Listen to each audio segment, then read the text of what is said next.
Hey, Kurt. What's up, man? Hey, buddy. We've got a sponsor this week. That's awesome. It's Distilled Experiences. Find your experience at distilledexperiences.com.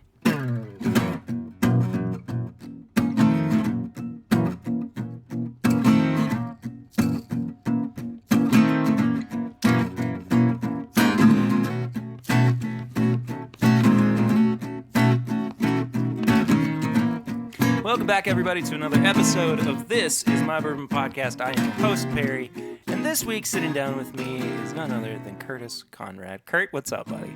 Oh, nothing much, man. Just enjoying life. How are you? I am staving off infection, which is a kind way of saying that I'm trying not to get sick in this turbulent time of the holidays. I understand that one. It's good. Lucy's sick, so... We'll pull through. Yeah, we're working on it. I also like the you didn't mean to, but stave. Oh yeah, But, there we go. Yeah. Hey, a couple of things up top before we get into Flying Blind. First and foremost, the Movember charity campaign is going on for just a little bit longer, seeing if we can actually hit our secondary goal of $750. We did originally hit our $500 goal, and I thought, we can easily do something more. And so that is still available for people to donate to. There's a link in the description below for you to go and check that out. Thank you all so much to everybody who has donated already to the charity campaign. That's pretty freaking awesome that even happened. So Yeah, no, that's so awesome how quick it happened as well. Oh, it So blew thank me you away. Thank you very much to everyone that has donated and that will donate, because that is a really great thing that it's going to. Absolutely. And I know that this is kind of a hard time of year for people. They're trying to save up for holidays or Christmas gifts or whatever, what have you. So if you can give, great. If not, totally understand. It's just part of it. Mm-hmm. So Flying Blind. Flying Blind. This is for anybody who is a patron of the show, It's Bourbon Night. You may or may not have heard of it, depending on... I'm just kidding. Y'all know who It's Bourbon Night are. I was on the Drink More Bourbon podcast that they do for their Patreon supporters over at patreon.com/It's Bourbon Night. And Chad actually blinded me with this. So I figured that I would blind you with it as well, Curtis, because... Well, thank you. It's different. We'll say. Okay. It's very oaky. This is not the first time I've had this, of course, and it seems like it's been changing every time that I have had it. Okay. I'm getting the oak. Getting a little bit of a smokiness. Yeah, I can see that.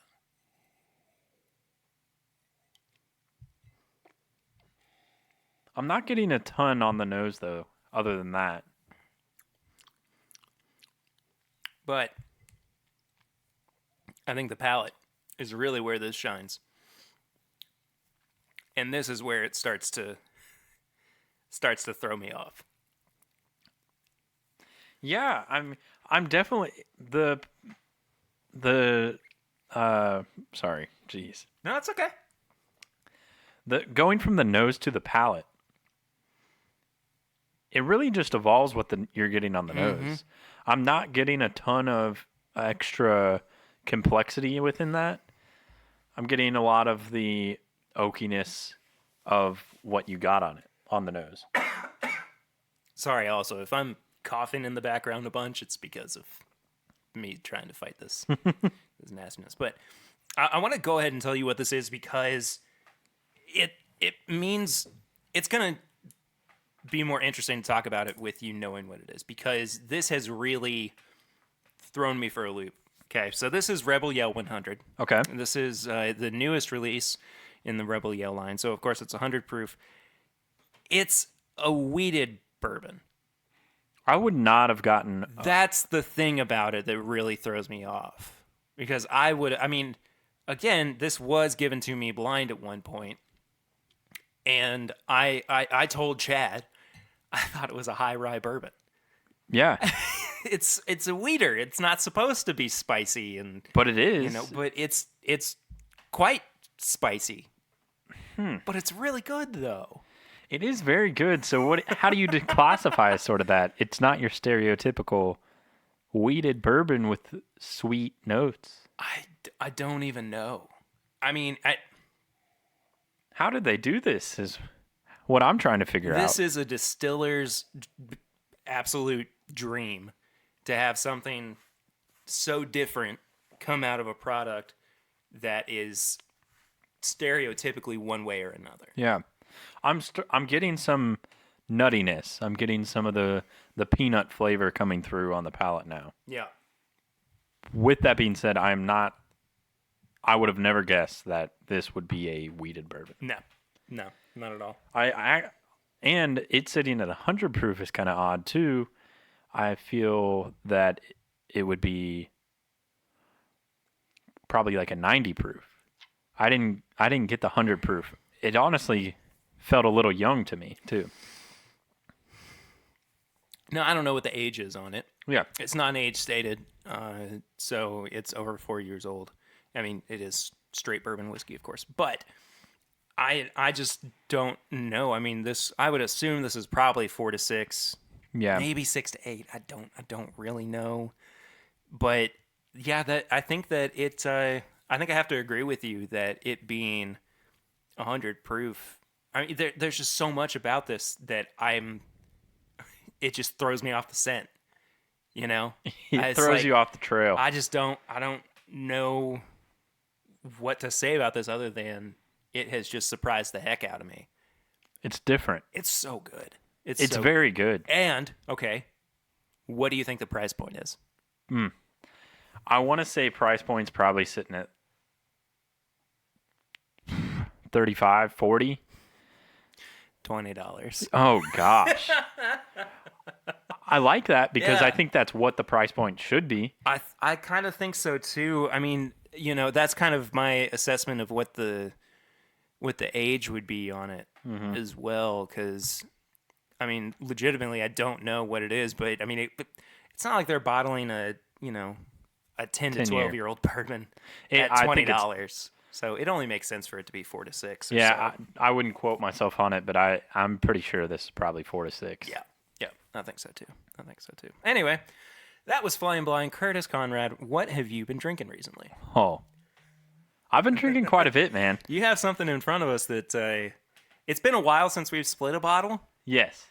This, I'll let you tell it. I'll let Yes. you talk So about it. I went to a liquor store and found Wild Turkey Decades, The Master's Keep. the Master's Keep. And it was just so random because it was sitting. I mean, so the Decades was a 2017 release. It's sitting it's aged 10 to 20 years and sitting at 104 proof. And it's delicious, man. It's so good. Mm-hmm. I think it's one of my. It might be my favorite release of the Master's Keep line so far, and I loved Revival, which came out last year. Same here. But this one, I think, is a little bit more classic turkey It is. in general. It's more of their palate and Yeah. what their profile is. Yeah. The crazy thing about this bottle too is not only was it just sitting on the shelf, but it was sitting on the shelf about $20 less than what MSRP was Yes. when it first came out. And as soon as you told me that, I was like, we should probably get this bottle. Well, that's what I kept thinking too, because I asked the price. He said $125, and I said, okay. Are you sure? Is that $125? Is that what you said? And he said, yeah. It just was random. I don't know why it was there. Why it was sitting next to. It was sitting next to, like a Booker's, and next to I don't get it. Well, yeah, and I next just don't get it. yeah, and next to I believe it was like a Rebel Yell or something. I don't know what I don't know happened, what to tell you, man. but I was all for it Yeah. because it was really good. Yeah, absolutely. Well, do you want to have a little bit? Yeah, we should. Okay, let's have Yeah. let's have a little bit of it. And a little backstory is I was looking for something to bring to Thanksgiving, and thought, Wild turkey for Turkey Day. And sure enough, you brought some of the good stuff for it. So I did the same. I wound up bringing Rare Breed to Turkey Day because I was like, oh, you know. But I also brought 101. No, wait, what did I do? Did I bring the Rare Breed? Yes, I did. I take that back. I brought the Rare Breed and 101. And I was like, Yeah. Turkey Day. Turkey Day. Oh, this is Thought gonna long be and hard about that one. This is gonna be a struggle of an episode. I also have been drinking Weller Special Reserve. I saw that up on your shelf. We're not. By the way, we're not in the normal studio because Lucy was sick. I was like, maybe we should get out of the house. Yeah, I didn't want to record offsite. Get sick. So Yeah. I didn't even ask you how your Thanksgiving was. it was very nice. Yeah. How about yours? Mine was Very nice. very nice as well. One thing about my Thanksgivings is that we typically kind of are all over the place. So we just have a lot of different Thanksgiving events that we have to go to. Yeah. So I think that's a big thing with people on the holidays. This time of year, Thanksgiving, Christmas, they're always traveling. Whether that be 30 minutes cross country. yeah. Anything else you've been drinking? Other than that, that's been the majority of it. Yeah. Cool. What about you? Like I was saying, I had some turkey products for Turkey Day, of course. I finished up my part of the Beagle Rare blend. Okay. That video's on YouTube. There's a link below in the description of this episode too for you to go check out. Find out what I put in there after last week's episode with Matt Porter of ADHD Fishing. You can check out that episode. It's really fantastic if you haven't listened to it yet. Maybe one of the most emotional episodes we've ever done. So you definitely want to go listen to that. Yeah. Also, our good friend Dustin came in this weekend, as he and his wife do just about every month. And I was like, well, I guess we'll break something special out. And I had just a little bit of what was given to me by Dixon Deadman of Batch 9 Kentucky Owl. Okay. And so we finished that off this weekend. And I was like, special times. I guess both of us were drinking well. Yeah, we had a pretty good good weekend of Good selection. Bourbon. So not gonna complain. No, not at all. Too much about that. So we've started doing this thing on the show where we talk a little bit about news that's going on in the world of bourbon. We're also going to be talking about some listener questions and some topic suggestions and everything. But one of the things that we've also started doing is finding articles. You remember that article from a couple weeks ago that was so weird? Do we have another weird one? Yes. And this is from robreport.com, R-O-B-B report.com. The headline is, How Matthew McConaughey is Trying to Get a New Generation to Love Bourbon. And I'd like to know. Here's the thing. Let's start off with just this headline. No. I don't think that's true all the way through. Which part? Well, hold on. The subheader is the actor teams up with Wild Turkey in Operation Barbecue Relief to cook for the homeless and first responders who were putting out LA's fires. So immediately I'm just confused as to what this article is even trying to tell me about. Are they trying to tell me that Matthew McConaughey is saving bourbon, or are they trying to tell me about this awesome philanthropic thing that he is doing with Wild Turkey? And the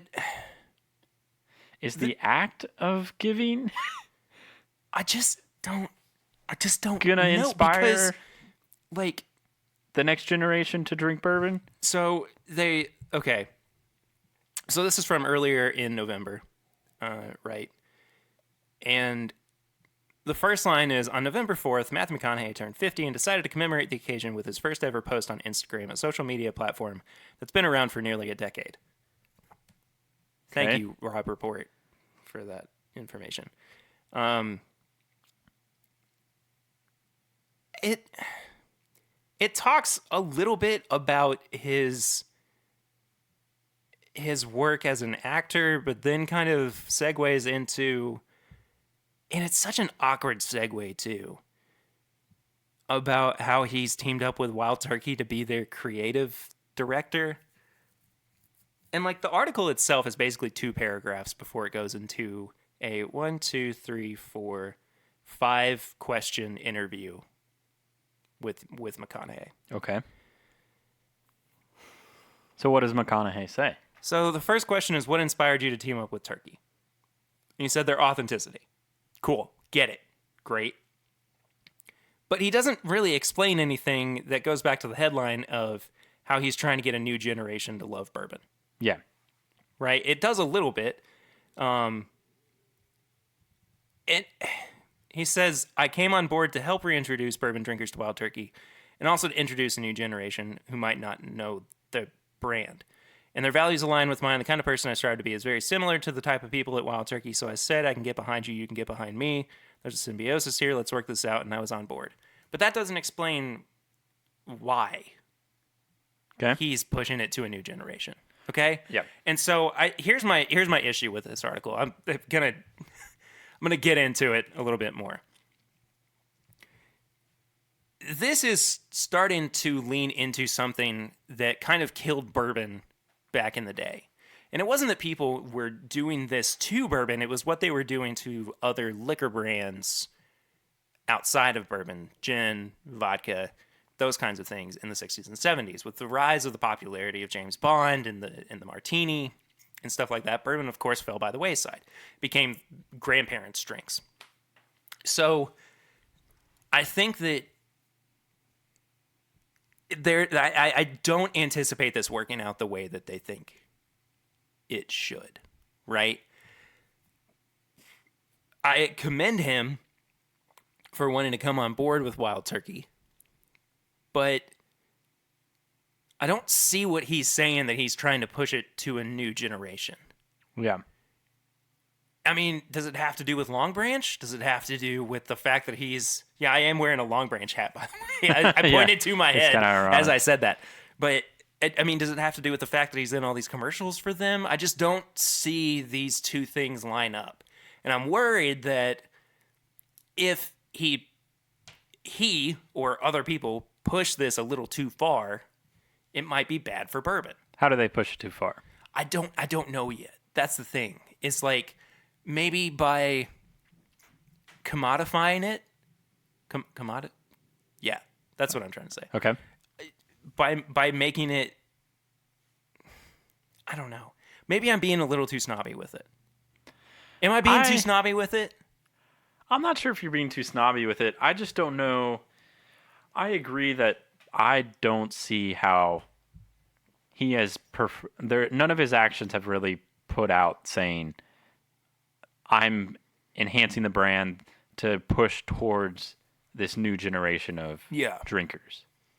I'm not seeing any action or anything that he's put forth to do that. Kind of how I see it, I think it's good for Wild Turkey if they are able to get Matthew McConaughey on board and really to push some of these initiatives. I think that's good. I don't know how much it's really going to help the brand of Wild Turkey. I don't really know either. The only thing I can think of is, it is good to have, some celebrity spokespeople a little bit on their commercials. Their commercials are really well done. That's true. And pushing past, your general Kentucky audience. They had more of like a New Orleans kind of style. Mm-hmm. Looks like that might have been what they were going for. So I think that's good for him. I think the commercials having him within that. I just want to know why they gave him the creative director position. Here's a false title, really. It kind of feels that way. Yeah. Here's my other big issue with this. Because that makes it seem that he is in some of the day-to-day. Yeah. And some of this is how we're pushing. And I don't know how much of that he's actually instilling in their marketing. The other big problem I have with this, though, he's not making Wild Turkey. Well, no. And I think that it's kind of not giving credit where credit's due by ignoring Jimmy and Eddie. Sure. I think, I don't know. I haven't fully like fleshed this out, but like my immediate reaction is, this is not sitting well with me. I guess so. You know what I mean? I understand. I think I'm more upset with there feels like this weird vibe of we're just trying to commodify Wild Turkey in a way that makes it feel cheap by having a spokesperson like Matthew McConaughey. Okay. Does that make sense? Like I don't understand think that. bourbon needs I don't think it's celebrity cheap. spokespeople. I would agree. I don't think that it's really making it cheap or like kind of commodifying like you were kind of saying. I don't see that aspect of it. I think it's more of on a national level, having a spokesperson can help and can Sure. help grow a brand in that sense. So I don't see it that way. I just don't think it's actually... I think it's the way they presented Matthew McConaughey as this creative director that will be in kind of the helping with the strategy. And Sure. I think that's where it gets a little off. I Because Jim Beam had, Mila Kunis. that's true. But I think the difference there is they never said she's creative director or, Yeah, absolutely. she was obviously a celebrity spokesperson. I would also like to see, if we're assuming that he is pushing the brand of Wild Turkey to a new audience or a new generation of consumers, I kind of would like to see the numbers from before he came on to after, as opposed to afterwards. Is it really going to be that much different? I don't know. I can't imagine that it would be. But at the same time, like, I think we need to not put the cart before the horse when trying to say that he is this kind of implied savior for a heritage brand that has such a strong following already. Yeah. I haven't seen anything that he himself has put forth to really strike up a kind of a revolution of a new generation of drinking bourbon. I haven't seen anything like that. No. I kind of treat this as he is a celebrity spokesperson that probably does do he does do more than just being a celebrity spokesperson. But I don't think it's enough to say he's creative director of pushing a brand such as Wild Turkey. Yeah. Yeah. So I don't see it moving the needle. I don't at really any either. point. I don't really either. So Anyway. I think that's the problem with the article. Yeah. Is you're saying this, but you're not giving any fact to say this is what he has done. Mm-hmm. So we'll move on. I would like to hear everybody else's thoughts on this as well. Tweet into the show at MyBourbonPod. Send us an email. This is mybourbonshop@gmail.com if you have thoughts or anything. I'll also share a link on social media to that article. Let's move on to something else that has... This has perplexed me, Curtis. Okay. And it's, I think I saw the podcast tweeted earlier about this, and they said it's that time of year where we all collectively think, what were they thinking? And that's with Whiskey Advocate's top 20 bourbons of 2019. I haven't seen the list. Currently, they only have 10 of the top 20 out. Sure. Okay. 20 to 10, right? No. They went 1 to 10? They went 1 to 10 first. Okay. How weird is that? That's odd. Yeah. Again, what were they thinking? I suppose so. So 5 out of the top 10 were bourbons. Why would you reveal your number 1 I don't know. before There's your no... number 20? I don't know. I don't Continue. understand. That's not what we're going to talk about. We're going to talk about the bourbons that are on this list. Sure. Okay. Coming in at number 7, Old Ezra Barrel Proof, age 7 years old. Okay. That was kind of a dark horse for me. I'm not, this is not me giving my top 10 yet. Yeah. But that one really did kind of grow on me throughout the year and found out that I really did like it. Cool. Totally fine with that. Yeah. 6, Woodford Reserve Batch Proof. I'm very give or take on that one. We've had it before. It is what it is. And, Yeah. It's good. yeah. Top 10? Probably not. Number 4, Heaven Hill 7-year Bottled and Bond, which of course has not made it to the Kentucky market yet. But So we wouldn't know. Well, I mean, I do have that sample from Heaven Hill. Yeah. Which I guess you haven't tried yet. I haven't tried it. No. Okay. I think that it deserves to be on a best of 2019 list. I don't know if it necessarily needs to be, this high Top 5 on a list. Number 3, I'm all for this. I think honestly this is in a pretty good spot. It could have, I'm not sure how it's going to fare for me just yet, but Woodford Reserve, that's not it at all. But Four Roses Small Batch Select. Okay. Yeah. 4th Rose, newest release, 104 proof, non-chill filtered, blend of 6 different recipes from Four Roses. Fantastic product. Yes. Really enjoyed it. Mm-hmm. It's available. Price is good. Yeah, exactly. Their number 1 whiskey of 2019. And that was number 3. Okay. The only reason I'm skipping over the other ones is because they're not bourbon related. Sure. That All just, I mean, number 2 was a Dewar's product. It is what it is. right. Okay. Number 1, though, is the George Dickel Tennessee Bottled and Bond whiskey. You pulled that bottle out and I said, that's number 1? This is number 1. Curtis, would you like to drink Yeah, I'll have a sip. some of If I Whiskey remember- Advocate's Number 1 bourbon? number 1 whiskey Yes. of 2019? If I remember right, this is very popcorn and nutty forward. And it's still popcorn and nuts. Yeah, literally I'm going to a movie theater. But Am I not respecting that more, or I don't know. is it? I don't know. Again, what were they thinking? Yeah, I don't know, man. What are they thinking?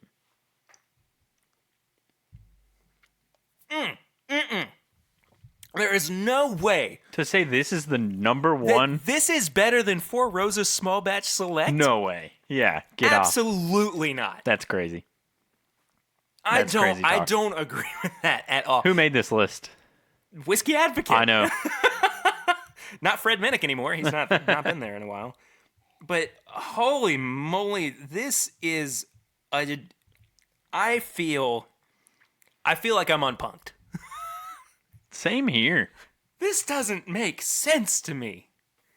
This is their number 1 whiskey. And look, it's not bad. No, It is not, no. and this has really opened up. I will say that much. It has really opened up And I since enjoy we first it. tried it. It's interesting. It's unique. To say it is the number 1 whiskey, that's a Wow. stretch. What were they thinking? Kentucky Owl Batch 9 came out this year. Yeah. Confiscated came out this year. And I Confiscated. know a lot of people get Confiscated crap. Confiscated is a great bourbon. I don't know how people could put. There's not even a rye on this list. Old Forester rye came out this year. Yeah. There's not one rye on this. I don't understand. Maybe it's in the top 20 instead of the top 10. But And this Okay, is for sure. This is for sure. this is for They're sure 10 their through- top 10. Really? Is that what that's meaning? Yeah. Because I want to give them the benefit of the doubt of like, okay, No. maybe if that's No, they have announced it on multiple platforms as their number 1. as their number 1. Okay. It's December 2nd, not April 1st. But it feels like April 1st. It feels like April 1st. I'm getting punked. I don't know. Ashton Kutcher, where are you? What celebrity spokesperson are you going to be for?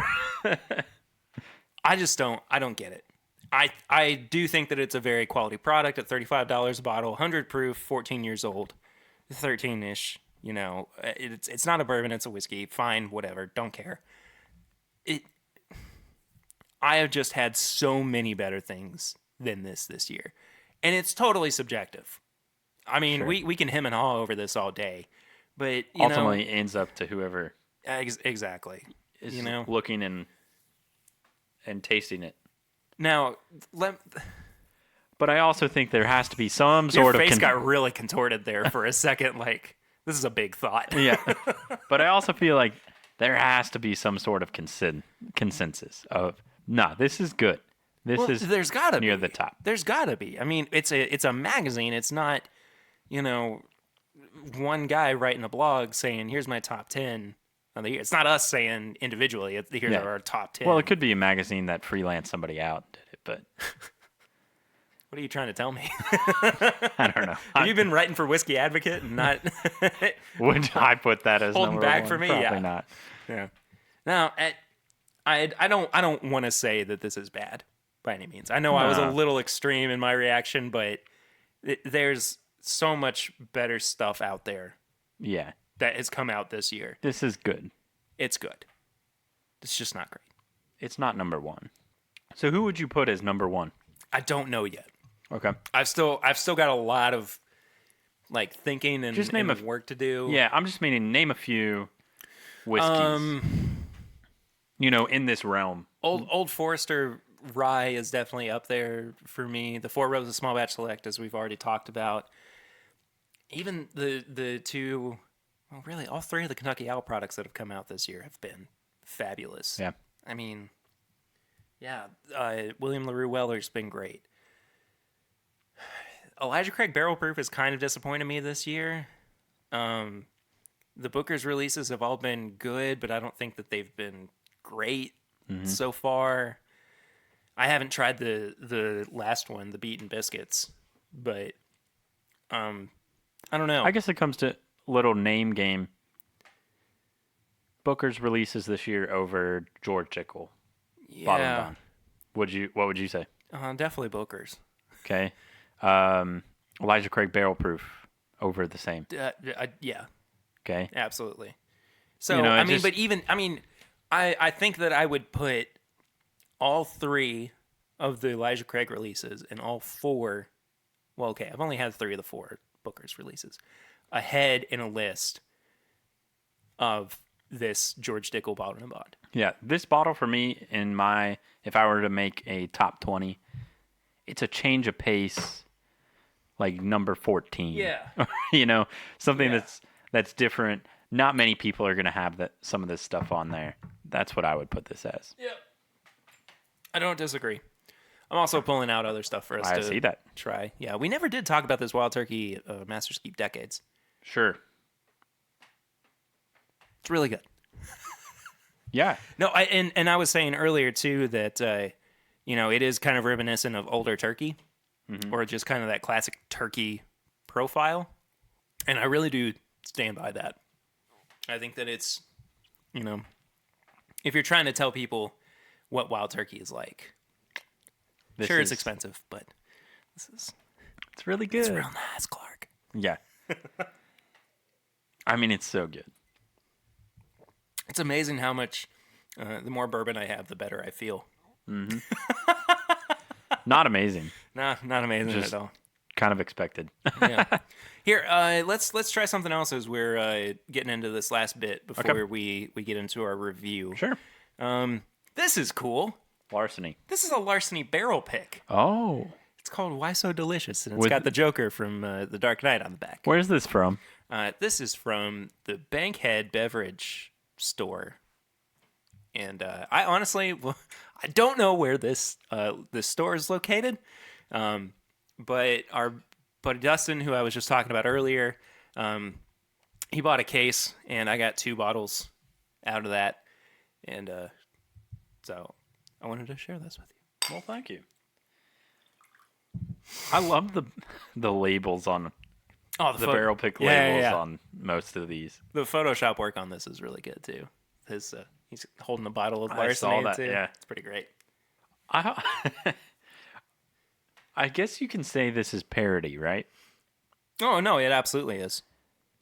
So I suppose that's why they can't get them on copyright? Yeah. Maybe.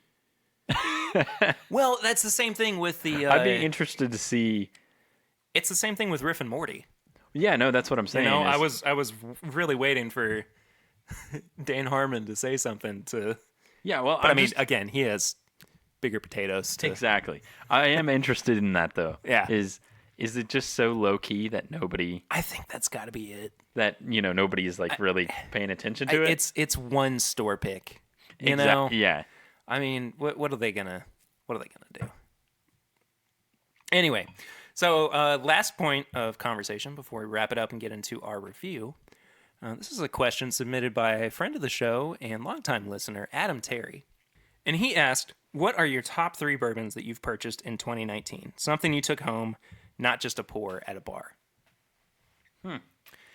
It's an interesting question. Okay. Yeah, it's very interesting. I'm going to go ahead and say Wild Turkey Decades is one that top purchase of 2019. That was a special bottle that came out of nowhere, man. Yeah. Just out of left field. Out of 2019. It's not a 2019 release though, is that? I don't think it has kinda to where be. we're going? I think Okay. it just has to be something that you've purchased this year. Yeah, Wild Turkey Decades, that's one. Also a little bit of recency bias. Well, yeah. But even still, I mean, I would have looked back on this and gone, that was a really cool Yeah. purchase. Do you want me to go for one, too? We can kind of Yeah. go back and forth. Yeah, sure. Surprisingly enough, Little Book Chapter 3. I Yeah. was so excited for it, but reservedly so. Like, I was worried that it was just going to fall short like the other little books kind of have so far.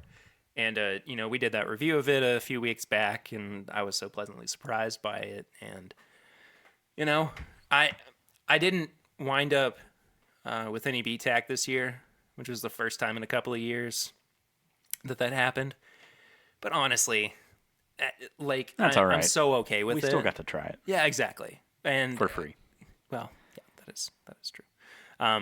But that bottle, yeah, being able to bring that home was really cool.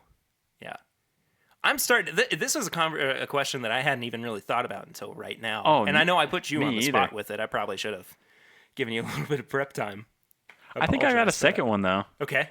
I think my second one is going to be Wilderness Trail Bottled and Bond. Oh, the rye bourbon. Yeah. Yeah.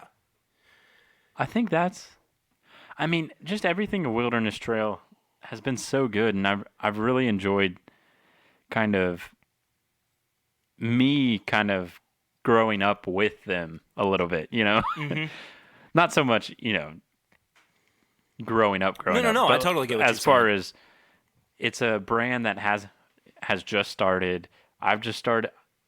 I mean, not just started, but a couple years ago, just started to get into bourbon, and this is something for the first time for me. Yeah. Of like, oh, this is a new distillery, and I think those craft distilleries have just been really, really great, and so I'd say more Wilderness Trail rather than a particular bottle. Yeah. but Just kind of in general. that's been a good one. Yeah. This is a little sentimental. Chad and Sarah's pick for their wedding. A mash made in heaven.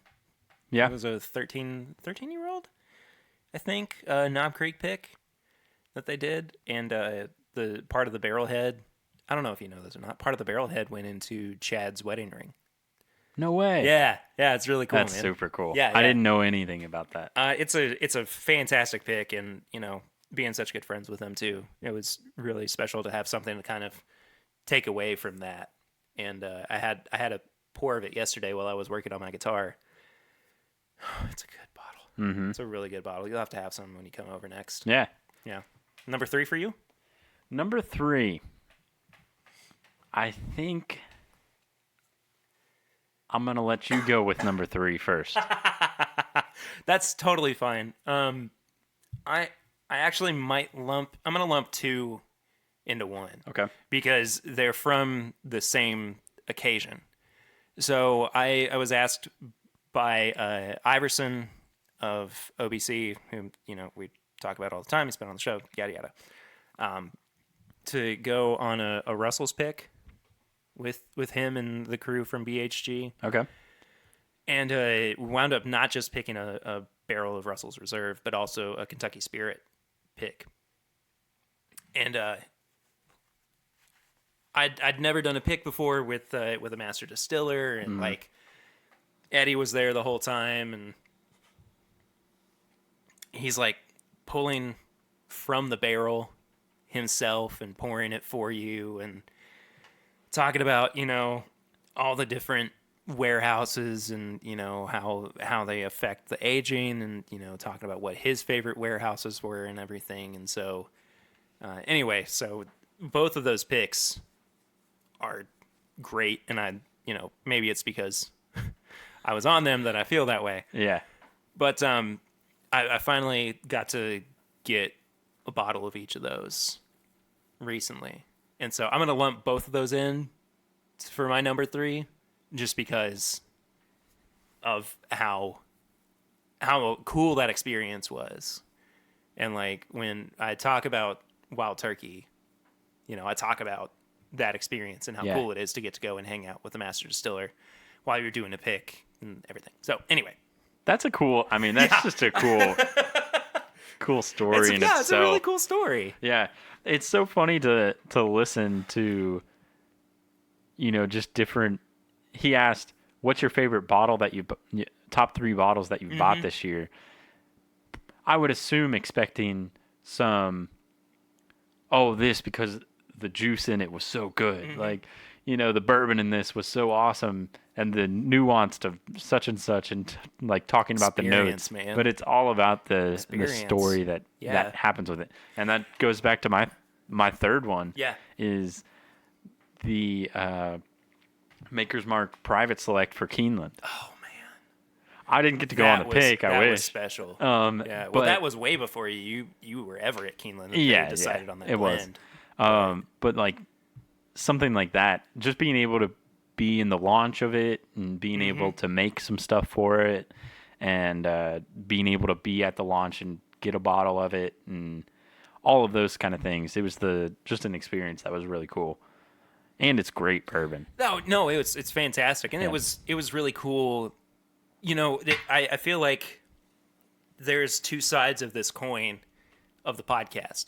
There's all this stuff that I do for it, and it's all so like production heavy and bourbon heavy and everything. And that thing of when you were a kid and you're like, when I leave school, my teachers don't. They sleep at school.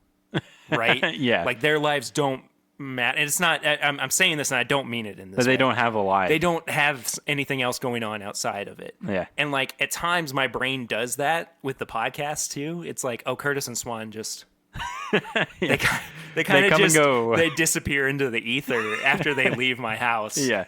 And like to kind of step into your world too and see that part of it, and like see you talking with people that you work with, or some of your bosses and everything, like that is something that I really treasure being able to share with other people. And I think that's one of the big reasons why bourbon is so important to me, because Same again, for me it's too. it's not just about cracking open a bottle of Old Crow and what's great and going to town on it, and what you think's good, and exactly. It's like, about the people you've met through it. It's the community. It was exactly, because that's another.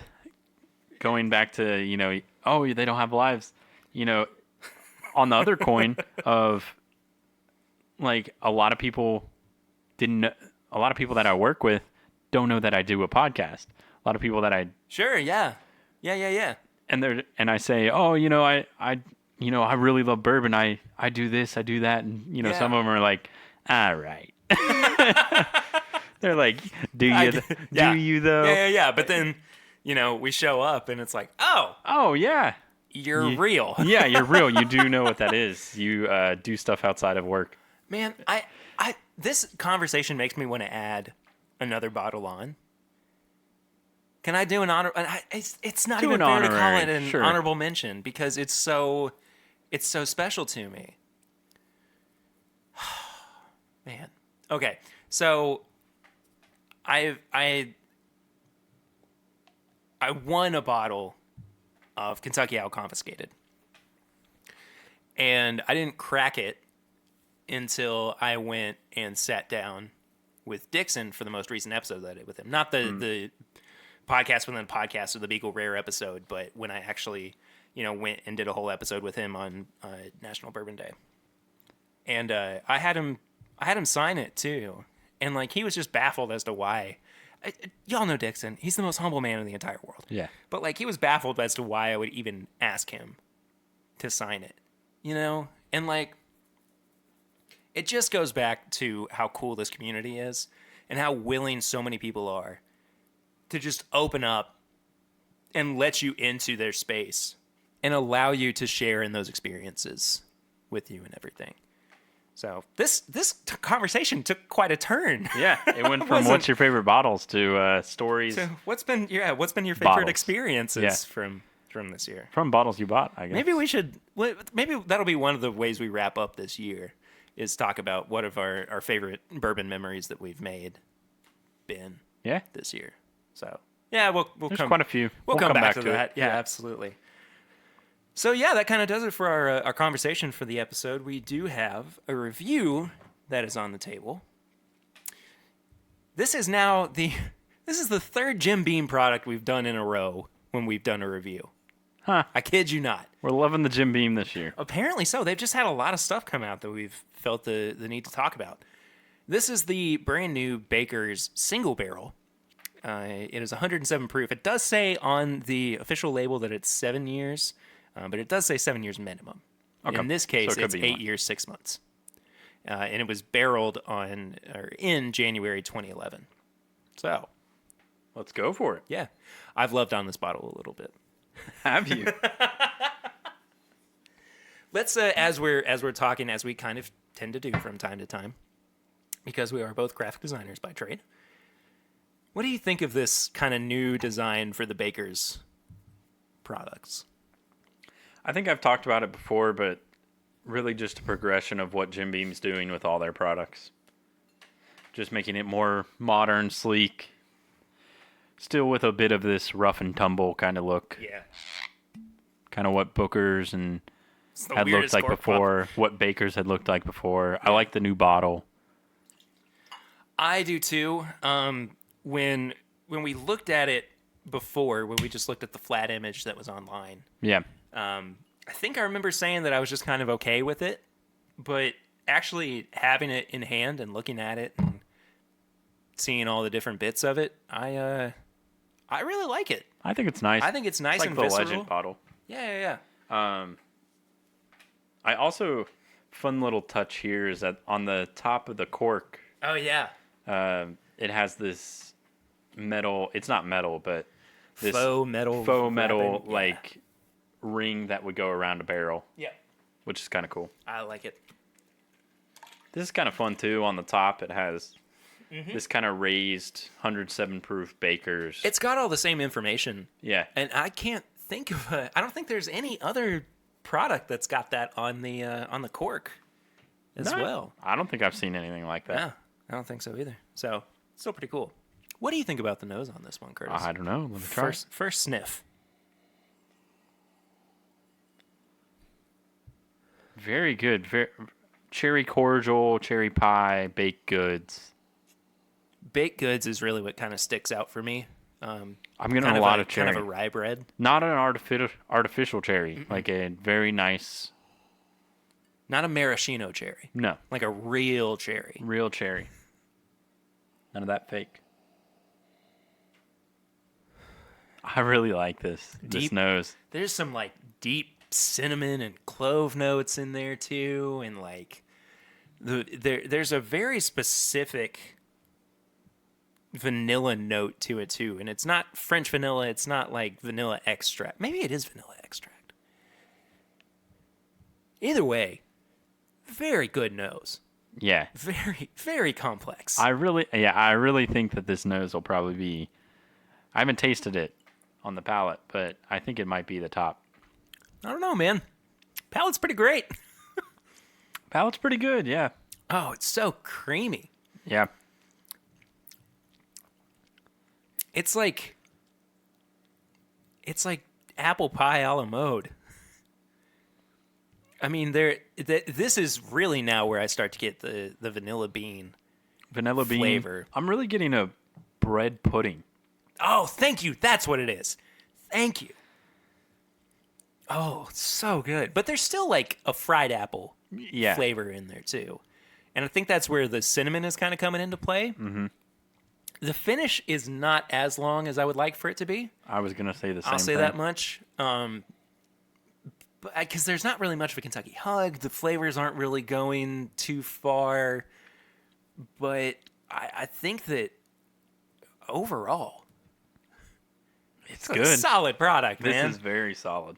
If I had to name a distillery of 2019, Jim Beam would probably be it. I think so. Which I don't know if I would have ever said They've before. been killing it, man. But there have been so many good things that came out of Jim Beam this year. I mean, again, Little Book 3. Now, I'm just going to name the ones we've reviewed in order. Yeah. Little Book 3, Knob Creek Quarter Oak. This. I mean, like, Yeah. it's Bookers. just crazy. The Booker's releases You know, have been they good. haven't been as great as like I No, think but last they've year's still was been, but they've really still good. been good. Yes. The Knob Creek single barrel picks, of course, are fantastic. I've not had a bad Knob Creek single barrel pick this year. Me either. I mean, I've had 9-year-old picks and I've had 14 and 15-year-old yeah. picks, Uh-huh. and all of them have been great in their own right. I don't know what it is. I think is it the fact that they have like these products that are just they can just put out and it's that good? Because with some but let's say Buffalo Trace and like BTAC and Wellers and all that kind of stuff, like when those are coming out, Sure. and everyone seeks them. With Jim Beam products, I feel like It's a lot more under the radar. it's a lot more under the radar, and some people Yeah. are like, huh. And I guess it's because it's something that they can put out all the time. Like, it's just their product line. But, man, it's good. There's even like a mixed berry note in the middle of all that. Yeah, the finish, I think, is the Weak point. weak part. But Yeah. again, it's not that it's a bad finish. It's just there's not much to it. It's short. Yeah. So, I don't know. This goes for $60 a bottle. So this becomes where we talk about the points of contention. Okay. So at $60 a bottle, you're getting an 8-year, 107 proof bourbon, single barrel. Or for $45, you could get a 120 proof, potentially 13, 14-year Knob Creek single barrel pick. So does this get lost in the market? Can it get lost in the market? I think it can get lost in the market. I think it does. can too. And, as far as like potential products that they could have been putting out on the market, I think that if we're just looking at from a dollar standpoint, this was kind of a misstep. But at the same time, like there's so much about this that we have to consider.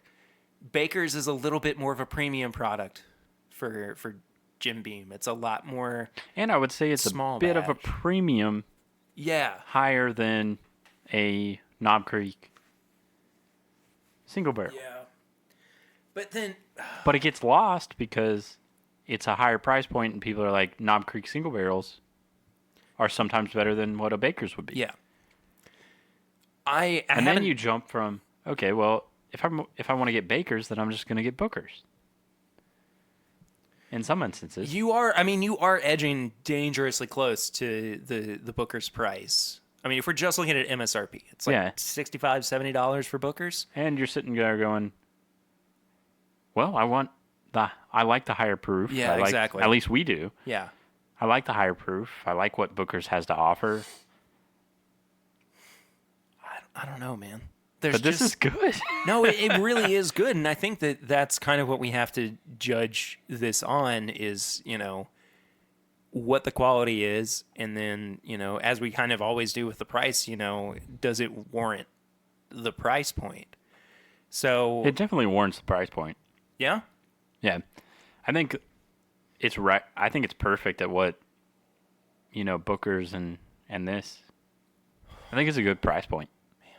I think it just gets lost a little bit. Okay, I'm ready to. All I'm ready right. to score. So we have a scoring system of nose, palate, finish, and price. Each category is out of 5, and then we total it up for a score out of 20. Let me let you know whether or not it is worth your time. Nose for me is a 4. Okay. I think it's so deep and rich and inviting, and dang it, man. It's good stuff. It's good stuff. It is really good. What do you think? Here's my question. Is Okay. your palate higher than the nose? I don't want to give anything away, but It is 'Cause you said- it's very close. okay. It's very close. Okay. It's not what you think it is. Okay. I don't know what that means. Okay, I don't know what it means either. Anyway, All right. So for I assumed a lot with that statement. I apologize. for the nose for me is a 4 too. It's a 4 Sorry. 2. Yeah, I got you. It's A 42. wow. 42 out of 5. You can't do that. You can't do that. That's not with It's the system. illegal. And these Um, made up rules. but it's really, I mean, it's just so much of this baked goods, the sweetness, and it's what on the nose. It's inviting. It's really really good, and then the progression into the palate, it changes on you a little bit and has more of the savory, not as sweet notes.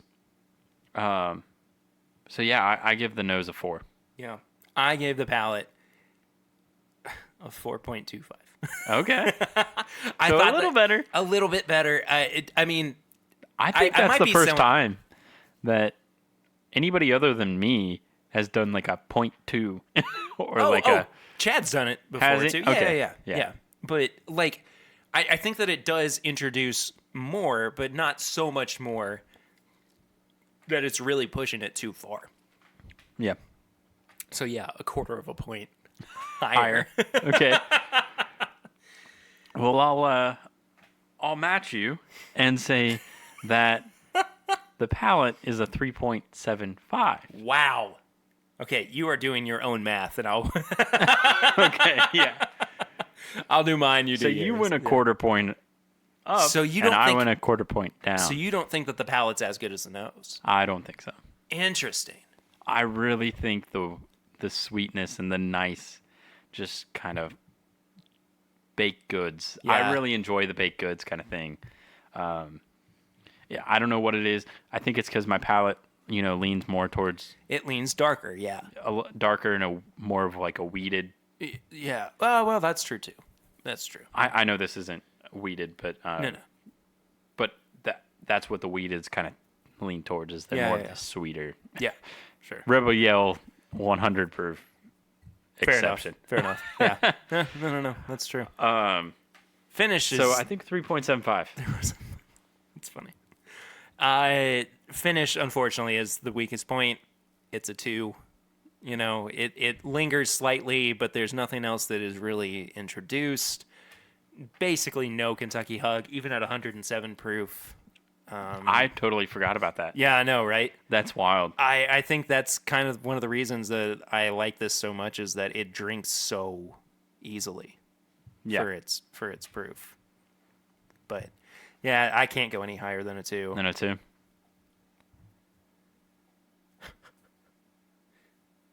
Give it a Yeah. 2.385. Yeah, I'm going to give it a 2.385.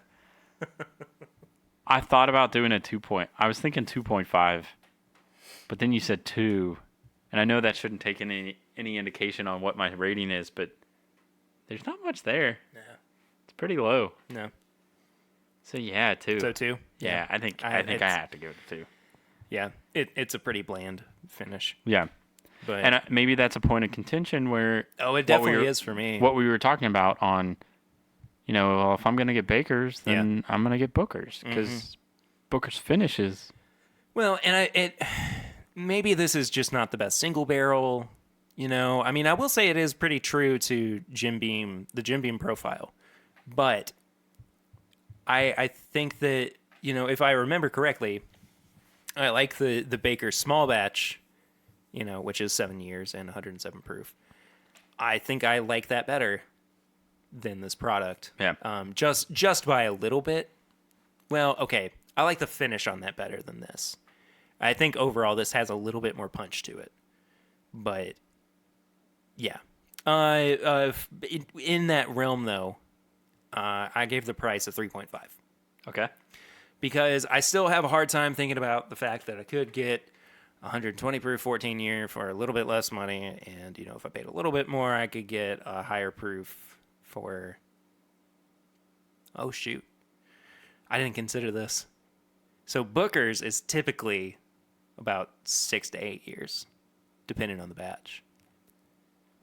I'm not gonna worry about it. Yeah. 3.5. Okay. I went with, to round things out, 3.25. Because we're all about rounded numbers here. Yeah, I mean, the price is good. I'm not going to sit here and dog on the price. The price is good. The reason I'm saying that it's not as, a 4 or something like that is because you can get an Knob Creek single barrel for a lower price point. Yep. It's not going to have some of these different nuances of, for the most part, Knob Creek, you're not going to be offered with some baked goods nose, some sweetness. You're just not going to get that. Or with Booker's, you're not going to get that. No. So I think that's the only difference, is it's a nice in between. Sure. It's a good middle of the road thing that you're going to get some of this sweet, but in terms of our palates and what we prefer more of this higher proof, darker notes. Yeah, absolutely. So I think that's why 3.25. I mean, it's a good price. Yeah. So what's your final score? My final score is a 13 out of 20. Okay. I gave it a 13.75 out of 20. Yeah. So really not that far off. I think overall this is pretty much a recommend. It's a good product. I'd recommend it. Yeah. I don't think that it's I would bad say, by any means. I think it gets lost. And I would say I think so too. this is a recommend, and I know that Recommend with an asterisk. yeah, I know that I go to the liquor store and I'm like, Baker's, nah. And I'm sure you go to the liquor store and you're like, Baker's, nah. I mean, not all the time. I mean, I did, unfortunately, towards the end of its run, and okay, I think it's still available a little bit, but the Baker's small batch, Okay. I do still have quite an affinity for. All right, yeah. But For me, I'm always like, I'm going to go to something different. yeah, I think that the single barrel is going to get a little bit lost, but if we're just taking it on its merits, it's good stuff. It's really is. good. If Yeah. we're just taking it off of what it is, I like it. Yeah, I agree. Well, that does it for the review for the episode. We are actually introducing a new segment What? to the podcast this week. And I'm kind of throwing around names for it. And I think I want to do something like, I had one that was real dumb. It was going to be like, this bourbon is hotline. Okay. But like the bourbon hotline is just, Oh, okay. it's just like it just falls flat. I mean, it could be this is my bourbon hotline. We could stay really on brand. Yeah. But I don't know. What do you think? Okay, let me explain the premise of this segment Yeah, you before gotta we let me actually know. get too far into it. So, the number that we used for you all to call into the show when you were leaving voicemails for us to listen to on the podcast for the 100th episode spectacular is actually still active. And if you are interested in calling into that number, it is 859-428-8253. One more time, that is 859-428-8253. And you can still leave us a voicemail, and we'll listen to it on the show, respond to your questions or comments or whatever you might have. And I think it's going to be pretty fun. So I don't quite know what I want to call this segment just yet, but we'll figure it out. If you have a suggestion, tweet in again at my bourbon pod or this is my bourbon shop. Yeah, I want to include the hotline. Yeah, I know, sort but of I don't something know like, how to. It's hot. Line. Like people call in, they're like, they give their best. It's hot. That's a spicy meatball kind of thing. Yeah. I don't know. Anyway. But I also could see something of, something stave or barrel or. Sure, yeah. We'll figure it out. Yeah, let's move on to the first caller for this news segment, whatever it's going to be called. This is our friend Ian, also known as Ian, that bourbon guy, on social media. So here is his message. Harry, New Riff Superfan here. Hey, I was wondering when we're going to have our next meetup. I miss you guys. That's it. Bye. Ian called himself the New Riff Superfan there, which I like a lot because Ian's all-time favorite distillery is New Riff. Yes. So Ian's question there was, when are we going to have our next meetup? And I guess this is a perfect opportunity to talk about when that's going to be. The plan right now, and I want to talk with Curtis a little bit more about this. This might be an off-air conversation. The plan right now is to do kind of late April, where we'll do the next official big meetup of the listeners, and we're going to do our next live show.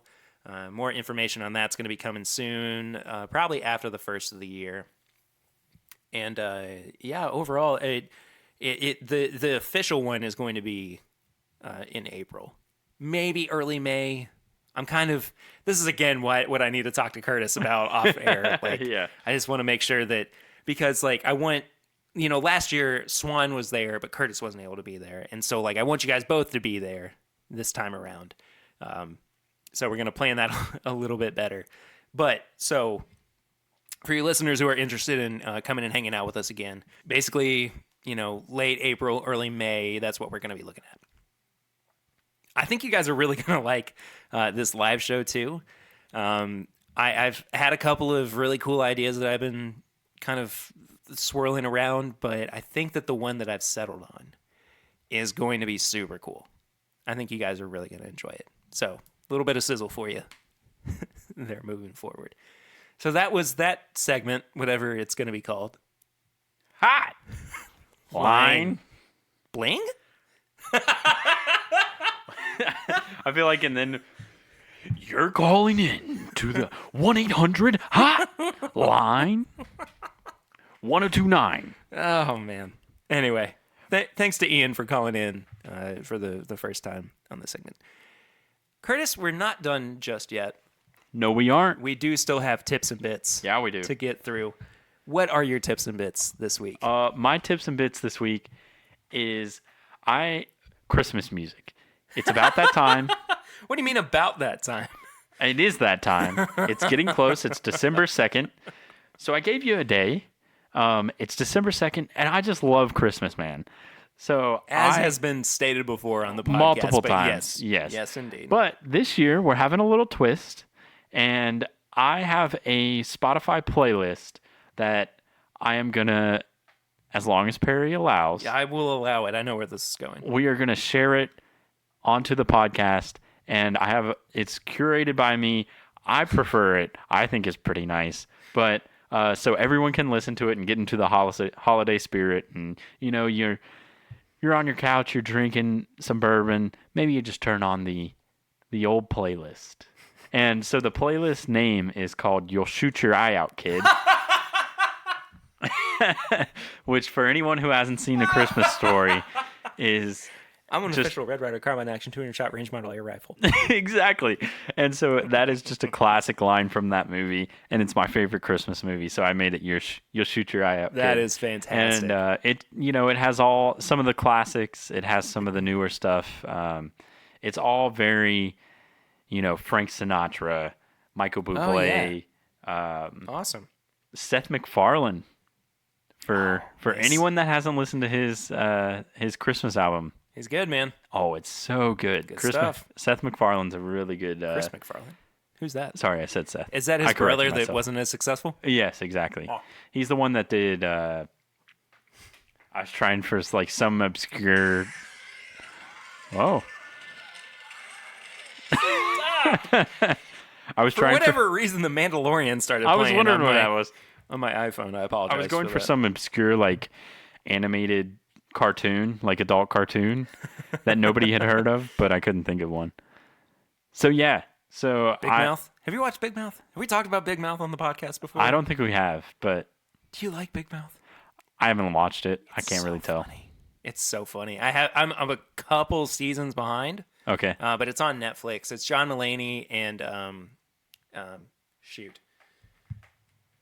Nick Kroll. Sorry. Okay, yeah. And Really good. it's weird. That's what I'll I've say been that told. much, That's what but I've been told. It's really, really funny. Yeah. Yeah. This season of Bob's Burgers has been great. I know. It's been I know. so good. Did you watch the Thanksgiving No, episode? I haven't seen it yet. I won't I said say to Lucy anything. the other day, I'm sure we have a Bob's Burgers Thanksgiving episode, and I haven't seen it. Yeah. So by the time this episode comes out, I will definitely have seen it. Yes. But shoot, no, man. It's really good. Oh, I'm sure it is. Dang it. And my favorite Bob's Burgers Thanksgiving episode, maybe this will be my tip and or bit, Okay. is the one where the turkey keeps winding up in the toilet. Yeah. He's originally going to do a 3-day salt brine. Yeah. I guess 3-day a salt 2-day salt brine will be okay. brine. Yeah. Yeah. That's okay. A 1-day salt brine's just as good, maybe. I don't Maybe. know. Anyway, All right. that is easily my favorite Thanksgiving Bob's Burgers. But the Halloween one this Yeah. season was That was good. anyway. That's one of my favorite shows of all Oh, time. me too. Easily Yeah. one of my favorite shows of all time. That would be a great Halloween costume some year. For sure. Bob I'd and definitely Linda? be Bob. Yeah. Oh, I'd do that all day long. Might Anyway, be Gina. Or Gene. Gene cracks my a shit Gene up, man. costume would be fantastic. Gene's so man. funny. Do you know the theory around Gene No. that he's actually gay? Oh yeah, I think we're He's definitely. gotta be, right? He's gotta be. I mean, it's maybe not even a theory. I don't There's think it's a theory much anymore. this I think any- it definitely yeah, is. Yeah. But anyway, that's just doesn't matter. Yeah. Anyway, It's a great show. it's fantastic. Go watch Bob's Burgers. Yes. I'm probably And- gonna go home and watch some. And we will create the link for. yes, the Christmas you'll shoot your playlist. eye out, kid. Yeah, you'll shoot your eye out, kid. Oh, also, I gotta plug another show. He looks like a pink nightmare. Do you want to take it off? Mm-hmm. I just did a visual gag for an audio medium. Yeah. Sorry, I apologize for that. Also, I know I've talked about it on the show before.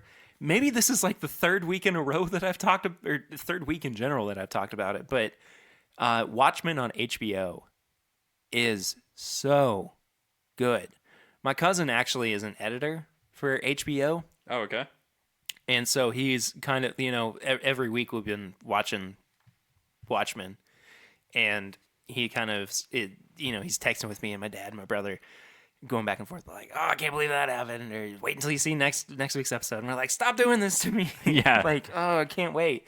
But it is, if you're a fan of the original Watchmen comic, absolutely go and watch it. They only have 2 episodes left in the season. It's killer.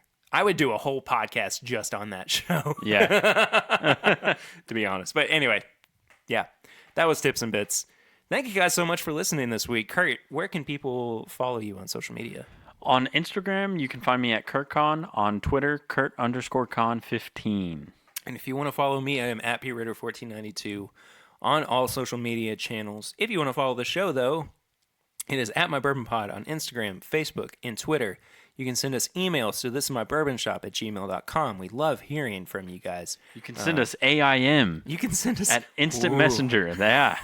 That is a throwback. I had to reach pretty far deep into my brain Yeah, to well, pull that what's back that? out. Yeah. Oh, AIM. Yeah. Just kidding. Don't do that. Don't do that. We It's don't not have set that. up. Wouldn't that be funny, though? How funny. Somebody's like, In a day of AIM'd Facebook you. Messenger, we decided to set up an AOL Instant Messenger account.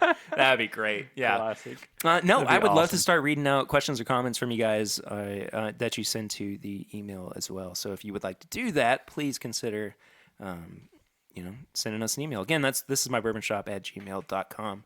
One big thing that we would really love for you all to do is give us a 5-star rate and review on iTunes. That really does help us out. It plugs us a little bit more into the iTunes podcast algorithm, gets more people seeing the show. If we, get there a little bit further when people search Bourbon on the podcast app and they see us, and it's like, oh, hey, I'll check this out too. Yep. But another great way of letting other people know about the show is just telling them. If you love this podcast and you also, have friends who love bourbon and you want them to hear it, by all means, tell them about it. Yeah. Even if you have friends that don't like bourbon, tell them about it. And you want them to like bourbon. Tell them about podcast. Yes. Maybe. I don't know. I don't know either. Doesn't matter. It doesn't matter to us. Just download it. Don't even listen to it. Do this thing for us, please. Yeah. But it doesn't matter. Yeah, but just download it. Don't even But listen. it doesn't matter. Yeah, it's okay. Whatever works. No, that would be great if you could do that. Also, bourbonshop.threadless.com is where you can find all of our apparel and merchandise. As of right now, there is we're going to call it Cyber Week deal going on over there, where all of the products are 15% off. So until Friday of this week, you will be able to get 15% off at bourbonshop.threadless.com. So go and check all that out. And then last but not least, patreon.com/mybourbonpodcast is where you can become a patron of the show for as little as $1 a month. Curtis, I forgot to ask you this, and I meant to do this before we started recording. Would you be okay with taking another extra 30 minutes and recording this month's bonus episode for Patreon? Yes. Okay, cool. I thought you were going to straight up say no, and then I was going to be like, oh, okay, well, I guess I'll just figure it out on my own. But, no, so this Friday, after this episode comes out, you're actually going to be able to hear the bonus episode if you are a $10 and up patron on patreon.com/mybourbonpodcast. When you become a patron of the show, you do get those bonus episodes. You get some live hangouts, some live streams. All of that is going to be ramping up here in December. So, aw. Sorry, Curtis just showed me their new pup. He's a good boy. Him's a good boy. Him's a good boy. Anyway, patreon.com/mybourbonpodcast. We really do appreciate that. If I'm getting personal about how much Patreon affects my life, as I said at the top of the show, Lucy's been sick for the past few days. And because of Patreon, it has helped us, cover medical bills and everything. And, it helps us kind of keep the lights on and, go day to day and everything. I mean, I do, of course, give a lot of time and energy to this podcast. And by you all donating to the show, it helps out tremendously. So thank you all so much for doing that right now. Anybody who becomes a patron of the show here in the future, that'd be fantastic. So, I'm going to wrap this up so we can record this Patreon bonus episode. Kurt, you got anything else you want to say? Yeah, I'm not doing the Patreon. Oh, great. Fantastic. Okay, well, it's just going to be me. Okay. Do you care if I do it here in your apartment? You can do it outside on the porch. But... It's like 12 degrees. Yeah, well. All right, fair enough. I'll get the bourbon to keep me warm. Yeah. I've got my bourbon to keep me warm. Yeah, you should make a song out of that. Yeah, I guess so. Okay. All right. Anyway, until next week, I'm Perry. I'm Curtis. And this is my Bourbon Podcast.